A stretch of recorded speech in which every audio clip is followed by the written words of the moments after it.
Hello and welcome to Smart with Points, the podcast that helps you travel the world using miles and points. I'm your host, Jack, and today we're taking a virtual tour of British Airways' brand new lounge at Dubai International Airport.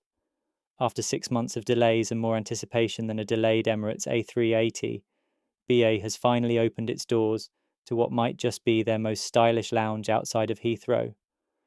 So grab your favourite beverage, settle in, and let's explore whether this new space is worth the wait, or if it's just another case of style over substance. British Airways has finally opened its brand new lounge at Dubai International, 6 months behind schedule, but perfectly timed for the winter sun rush. As someone who's passed through Dubai more times than I care to count, those tier point runs don't fly themselves. I've been eagerly awaiting this opening since it was first announced back in March 2024. The new space is part of BA's ambitious £7 billion transformation programme, and it occupies what was formerly the Qatar Airways lounge in Concourse D. From these first glimpses, it's clear BA hasn't just slapped a new coat of paint on the walls, they've completely gutted and reimagined the entire space. Let's start with the design, which represents a dramatic departure from the old lounge. Walking in, you're immediately struck by the dramatic design choices.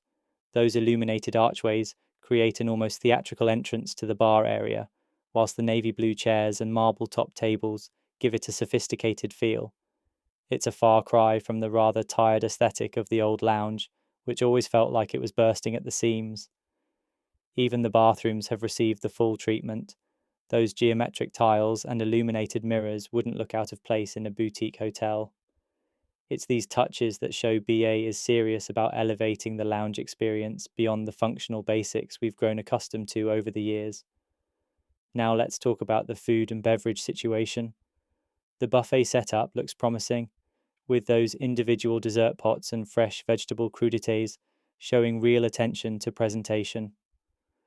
Early reports suggest the selection is somewhat limited compared to what you might find in the Heathrow lounges, but the quality seems decent.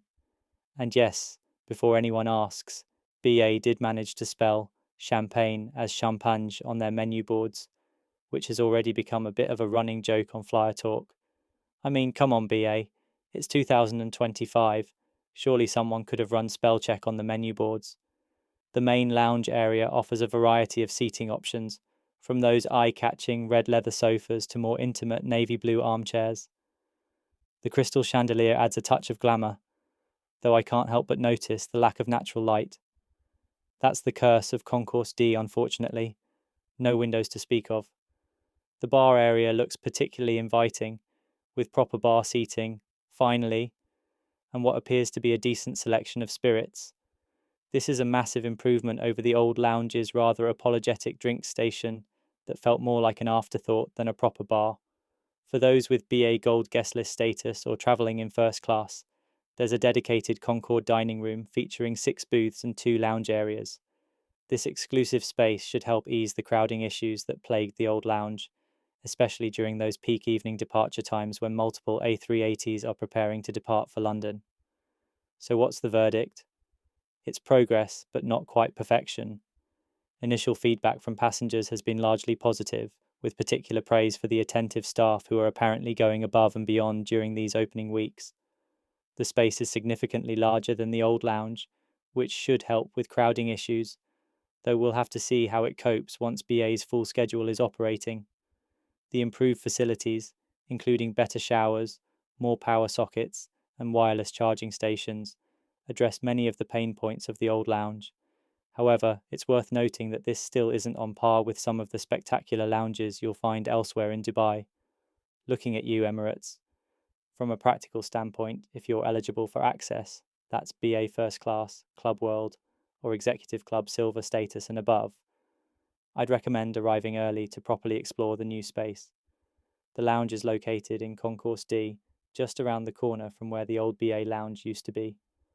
While this is undoubtedly a step in the right direction, there are still areas where BA could improve. The lack of natural light is unfortunate, though unavoidable given the location, and early reports suggest the food offering could be more substantial. The spelling mistake on the menu boards is amusing, but doesn't exactly scream attention to detail. After years of making do with an overcrowded, outdated lounge that felt more like a waiting room than a premium space, this new Dubai lounge represents genuine progress. It won't win any awards for being the world's best lounge, but it's a solid offering that finally gives BA passengers in Dubai something to look forward to rather than endure. For those of us who regularly transit through Dubai, whether for tier point runs or genuine travel, this new lounge makes those connections considerably more pleasant. The real test will come during the peak winter season when the lounge faces its first proper stress test. But for now, BA deserves credit for delivering a lounge that, whilst not revolutionary, is a marked improvement over what came before. Sometimes that's exactly what we need. That's all for today's episode of Smart with Points. Thanks for listening, and if you found this useful, please subscribe to the podcast on Apple Podcasts, Spotify, or wherever you get your podcasts. You can also subscribe on our website at smartwithpoints.co.uk to make sure you never miss an episode. Looking for the best award flights? Use awardtravelfinder.com to search availability across Qatar Airways, British Airways, Cathay Pacific, and more. Try it for free with our link in the show notes.